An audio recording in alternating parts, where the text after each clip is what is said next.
এখন বর্ষাকাল, তো বর্ষাকালে অনেক ধরনের মাছ পাওয়া যায়। তো এখন চিংড়ি মাছও খুব ভালোভাবে উঠেছে। তো আজকে চিংড়ির একটা রেসিপি তোমাদের কাছে শেয়ার করছি, সেটা হলো লাউ চিংড়ি।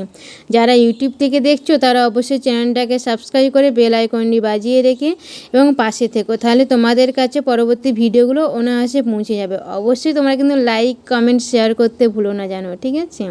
আর যারা ফেসবুক থেকে দেখছো তারা অবশ্যই ফেসবুকের পেজটাকে ফলো করে রেখো এবং তার সঙ্গে সঙ্গে লাইক এবং কমেন্ট করতে থাকো। এবং কোথা থেকে ভিডিওটা দেখছো অবশ্যই তোমরা শেয়ার করো। তো আর হচ্ছে যাদের যেরকম ভিডিও, মানে আমি অনেকগুলো রান্নার রেসিপি তোমাদের কাছে শেয়ার করেছি, কোন রেসিপিটা তোমাদের কাছে সবচেয়ে ভালো লেগেছে অবশ্যই তোমরা কমেন্টের মাধ্যমে জানাও। তো এখানে একটা শুকনো কড়াই নিয়েছি, কড়াইয়ের মধ্যে তেল দিয়েছি 1 চা চামচের মতন।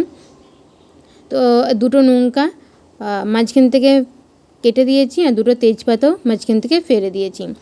তো ভালোটি করে হয়ে গেলে আমি এখানে মশলা ইউজ করছি, যেটা হলো জিরে, রসুন, আদা, পেঁয়াজ 3 চামচের মতন পেস্ট ইউজ করছি আমি। তো এখানে ভালোটি করে মশলাটা কষিয়ে নিয়ে এর মধ্যে যে মিক্সার গ্রাইন্ডারে যে ধোয়া জলটা আমি এখানে দিয়ে দেবো। তোমরা প্রত্যেকেই জানো মাধবী কুকিং মানে অল্প তেল এবং অল্প উপকরণ দিয়ে রান্নার রেসিপিগুলো শেয়ার করা হচ্ছে। তো এইখানে কালার অনুযায়ী তোমরা হলুদ দিবে, 1 চা চামচের মতন আমি হলুদ দিয়েছি। আর নুন দিয়েছি 1 চা চামচ স্বাদ অনুযায়ী। আর ধনে পাউডার দিয়েছি 1 চা চামচ।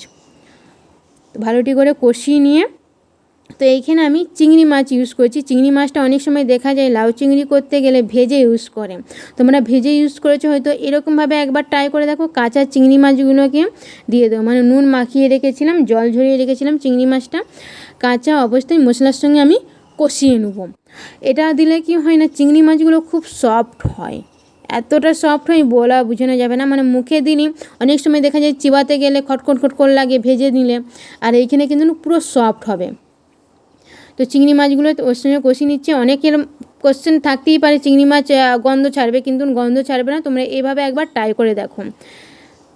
যেহেতু মশলার সঙ্গে কষিয়ে নিচ্ছি, চিংড়ি মাছের যে স্মেলটা থাকে স্মেলটা উগে যায়, কোনো অসুবিধা নেই। তো এইখানে আমি লাউ এবং আলু আমি দিয়ে দিচ্ছি মশলাটা কষানো হয়ে যাবার পর।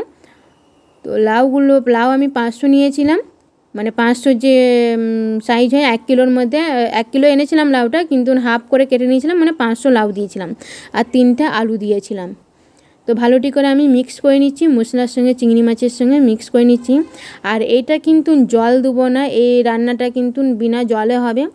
কেননা লাউয়ের যে এক্সট্রা যে জলটা বেরোয়, প্রচুর পরিমাণে জল বেরোয়, ওই লাউয়ের জল দিয়ে এটা সিদ্ধ হবে। তো এইখানে আমি থালা চাপা দিয়ে দেবো। আর এইখানে আমি লাস্টে লাউ চিংড়ি যখন হয়ে যাবে, তো লাস্টে আমি একটা স্পেশাল মশলা ইউজ করব। তো স্পেশাল মশলাটা তোমাদের সঙ্গে শেয়ার করছি। তো মানে শুকনো কড়াই নিবে, কোনো তেল ফেল ইউজ করবে না, শুকনো কড়াইয়ের মধ্যে একটা তেজপাতা দিবে, 2টো শুকনো লঙ্কা দিবে, ছোটো এলাচ 3 থেকে 4টা দিবে, লং 5 থেকে 6টা দিবে, গোলমরিচের গুঁড়ো 10 থেকে 12টা দিবে, দারচিনি 1টা টুকরো, বড় সাইজ হলে 1টা টুকরো, মাঝারি সাইজ হলে 2টো টুকরো তোমরা দেবে। ঠিক এখানে আর মৌরি দিবে 1 চা চামচ, আর হচ্ছে জিরে দিবে 1/2 চা চামচ দিয়ে ভালোটি করে শুকনো কড়াই ভেজে নেবেন। ভেজে নেওয়ার পর এইটা মিক্সার গ্রাইন্ডারে গ্রাইন্ড করে নিয়ে মশলাটা তোমরা স্টোর করে রাখতে পারো। এই মশলাটা যে কোনো সবজিতেই দিবে না কেন, সব সবজির টেস্ট কিন্তু আলাদা ব্যাপকভাবে এনে দেয়।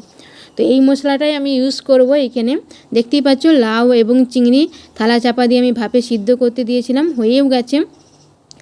এইখানে মনে হচ্ছে দেখো মানে সাদা সাদা টাইপের লাগছে, কিন্তু সাদা সাদা টাইপের কিন্তু হবে না।